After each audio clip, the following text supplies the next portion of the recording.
Porción bíblica Bereshit, en el principio, tercera parte, Génesis, capítulo 1, versículos del 24 a capítulo 2, versículo 3. Resumen. La primera pareja humana vivía en el jardín del Edén, donde estaban destinados a disfrutar de la creación de Elohim, incluyendo su propia sensualidad de forma inocente como forma de aumentar su conciencia de Elohim y de su bondad. Sin embargo, sucumbieron a la tentación de aumentar su conciencia de sí mismos, personificado por la serpiente primordial o la serpiente antigua, al comer el fruto prohibido del árbol del conocimiento y perder así su inocencia nativa. Comentario tercera parte. Adán y Eva no poseían ningún sentido de egocentrismo antes de que comieran del fruto prohibido. Por lo tanto, ellos comían, por ejemplo, no para satisfacer algún deseo por el gusto de la comida, sino para satisfacer su hambre y disfrutar de la bondad que Elohim les había otorgado.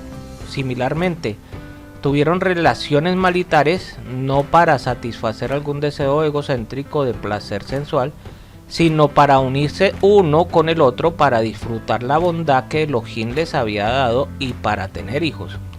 Fue solo cuando adquirieron el conocimiento subjetivo del bien y del mal y su sentido egocéntrico que lo acompaña al comer del fruto prohibido que se dieron cuenta que la sensualidad podía ser algo perseguido para placer personal.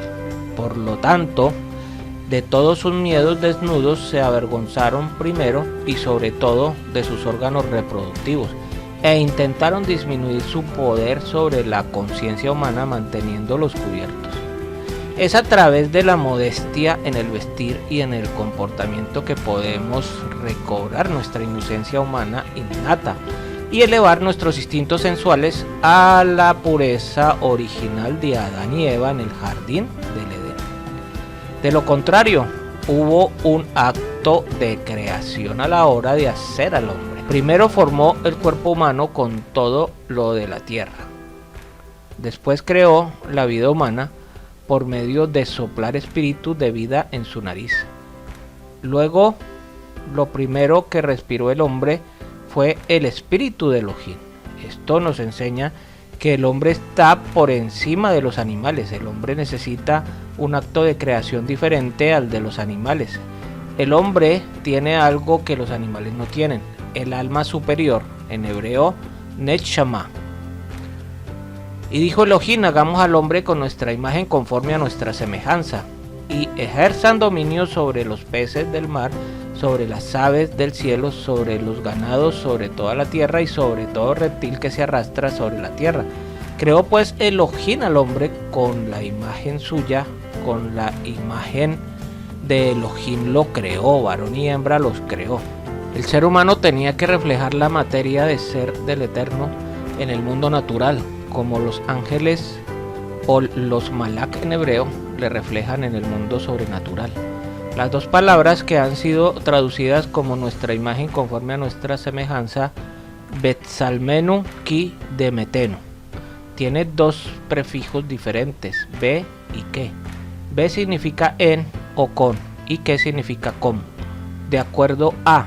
Y esta comparación significa sombra, imagen, muestra que el ser humano fue hecho con un molde. Al decir salmeno, nuestra imagen, significa que el Eterno había hecho esta imagen junto con los ángeles, específicamente para el hombre. Por lo tanto, según él, el texto significa hagamos al hombre a través de nuestro molde, que antes hemos hecho juntos, parecido a la de la semejanza nuestra. Es decir, con el molde propio del hombre, con el molde preparado para crear el ser humano, que era para él, era el molde suyo. Los sabios discuten si este molde tiene que ver con las cualidades espirituales o las físicas del ser humano. Con la imagen de Elohim lo creó. Y como estas cualidades del Eterno también están reflejadas en los ángeles, él pudo decirles nuestra imagen. El ser humano tenía que ser hecho por causa del y conforme al Mesías, que estaba dentro del seno del Padre desde la eternidad y para el cual todo había sido creado, como está escrito en Romanos 5:14. Adán, el cual es figura del que había de venir. Adán fue creado según el plan del Mesías, como el Mesías había sido predestinado para ser el reflejo del Eterno. Adán tenía que ser hecho semejante a este plan, ese molde, ese hombre original, y ejerza dominio. El ser humano fue creado para dominar sobre los animales y la tierra. De esta manera él reflejaría el dominio del Creador sobre todas las cosas. Este dominio del hombre dependía de la sujeción al dueño de todas las cosas. Fue un dominio de mayordomía, no independiente. La independencia del hombre de su creador fue su ruina. Varón y hembra los creó. La palabra hebrea que ha sido traducida como hombre es Adán, que en primer lugar no significa varón, sino ser humano e incluso raza humana. Por lo tanto, Adán es un compuesto de varón y hembra. Más adelante vemos cómo la mujer no fue creada aparte del varón, sino como una parte de él. Los dos juntos forman al ser humano, Adán, como también está escrito en Génesis 5:2. Varón y hembra los creó y los bendijo y los llamó Adán, el día en que fueron creados. La expresión varón y hembra debe ser entendida como masculino y femenino. Esto nos enseña que un varón debe ser masculino y una mujer debe ser femenina. Deben ser diferentes. También nos enseña que el varón no es completo sin una mujer que le complemente, y una mujer no es completa sin un varón que le complemente. Los dos fueron creados para ser la raza humana, el uno no puede existir sin el otro y viceversa. Así fueron acabados los cielos y la tierra y todas sus huestes, y en el séptimo día completó Elohim la obra que había hecho y cesó en el séptimo día de toda la obra que había hecho. Según la primera parte del versículo 2, parece que Elohim estuvo trabajando durante el séptimo día, completando su labor. Sin embargo, en la segunda parte del mismo versículo y en el versículo 3 está escrito que cesó toda su labor. Entonces, ¿qué fue lo que hizo en el séptimo día para completar la obra de la creación? Cesó de su labor. Así que con el mismo cese la obra fue completada. Y bendijo Elohim el séptimo día y lo santificó, porque en él cesó de toda la obra que había creado para hacer. El séptimo día es un día bendecido por Elohim. Hay una bendición especial pronunciada sobre y escondida dentro de ese día. Ningún otro día de la semana tiene una bendición específica. Anteriormente los seres vivos, animales y hombres habían sido bendecidos, pero ahora el Eterno bendijo un día, un lapso de tiempo de 24 horas. Pero no solo bendijo el séptimo día, sino que también lo santificó. La palabra hebrea que ha sido traducida como santificar es Kadash, que significa apartar. Esta palabra tiene dos connotaciones principales: apartar de algo y apartar para algo. En este caso, el séptimo día fue apartado de los demás días para ser diferente.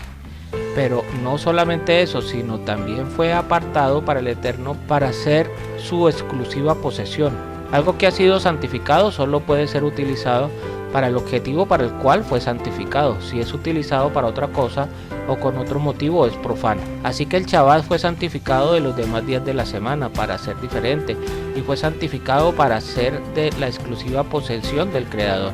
Este día es suyo, lo ha apartado para él, para ser propio día, por eso lo llama mi día santo. En Isaías 58, 13 al 14, donde está escrito: si por causa del día de reposo apartas tu pie para no hacer lo que te plazca en mi día santo, y llamas al día de reposo delicia, al día santo del Señor honorable, y lo honras no siguiendo tus caminos, ni buscando tu placer, ni hablando de tus propios asuntos, entonces te deleitarás en el Adón, y yo te haré cabalgar sobre las alturas de la tierra, y te alimentaré con la heredad de tu padre Jacob, porque la boca del Adón ha hablado. El Shabbat es el día del Eterno. Él tiene un propósito muy específico para este día. Después de terminar toda la obra de la creación en 6 días, preparó un día exclusivo por medio del cual él pudiera tener una relación especial con el hombre y obrar de una manera concreta dentro del hombre, santificarlo como está escrito en Éxodo 31:13. Habla pues tú a los hijos de Israel diciendo: de cierto guardaréis mis Shabbats, porque esto es una señal entre yo y vosotros por todas vuestras generaciones, a fin de que sepáis que yo soy Jehová que os santifico. El hombre fue creado a imagen y semejanza de Elohim, y por eso es hijo de Elohim. Por lo tanto, el hombre ha sido hecho para ser su reflejo y un imitador de su Padre Celestial. Según el pensamiento hebreo, no hay mayor diferencia entre engendrar y crear. Por ejemplo, está escrito en el Salmo 92 que las montañas fueron engendradas, y como el Padre cesó de su labor en el séptimo día, el hombre hace lo mismo, como está escrito en Éxodo 20 del 8 al 11. Acuérdate del Shabbat para santificarlo. 6 días trabajarás y harás toda tu obra, mas el séptimo día es Shabbat para Jehová tu Elohim. No harás en él obra alguna, ni tú, ni tu hijo, ni tu hija, ni tu siervo, ni tu sierva, ni tu ganado, ni el extranjero que está contigo. Porque en 6 días hizo Jehová los cielos y la tierra, el mar, y todo lo que en ellos hay, y reposó en el séptimo día. Por lo tanto, Jehová bendijo el Shabbat y lo santificó. La palabra hebrea que ha sido traducida como cesó es Shabbat. De allí viene la palabra Shabbat, que significa parada de actividades, parada en la producción, paro de la obra o simplemente cese. La palabra Shabbat aparece por primera vez en Éxodo 16:23, donde está escrito: Él le respondió: esto es lo que ha dicho Jehová, mañana es Shabbatón, Shabbat consagrado a Jehová. Cosed lo que habéis de coser y hervid lo que habéis de hervir, y todo lo que sobre guardarlo para mañana. Es importante notar que la palabra Shabbat no significa descanso en el sentido de recuperar fuerzas.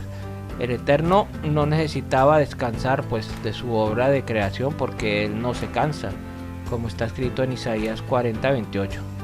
¿Acaso no lo sabes? ¿Es que no lo has oído? El Elohim eterno, Jehová, el creador de los confines de la tierra, no se fatiga ni se cansa. Su entendimiento es inescrutable.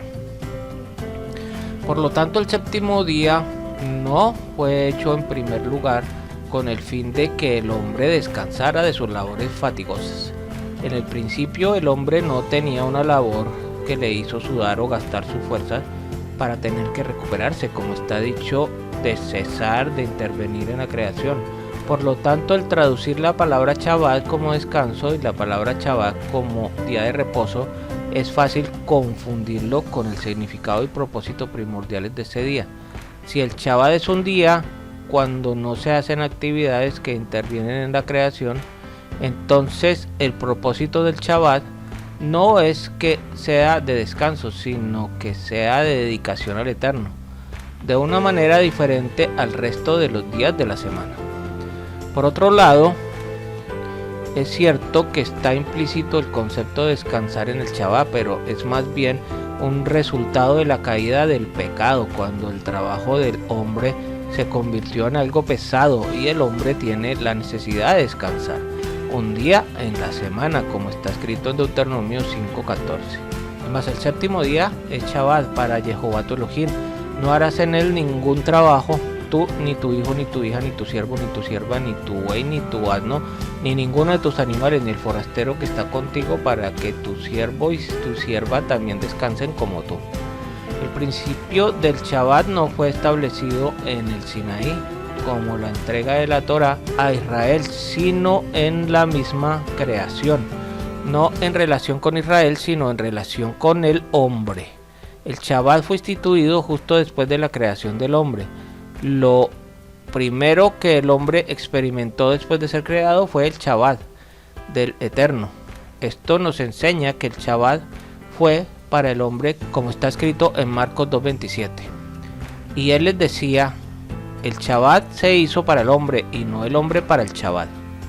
Es interesante notar que la Torá no dice fue la tarde y fue la mañana del séptimo día. Esto se interpreta diciendo que la luz primordial que había sido hecha en el primer día alumbraba durante toda la noche del Shabbat. Es interesante notar que la Torá no dice fue la tarde y la mañana del séptimo día. Se interpreta diciendo que la luz primordial que había sido hecha en el primer día alumbraba durante toda la noche de Shabbat, de manera que no hubo oscuridad para Adán y Eva. Que el Padre Eterno les bendiga y les guarde. Les habló el Moré Naftali Ben Yehudá.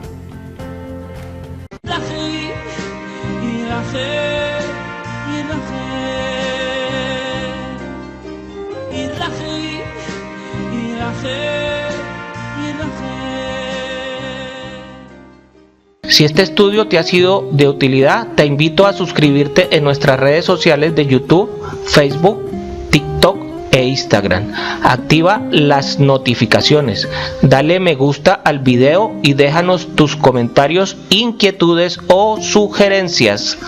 Shalom.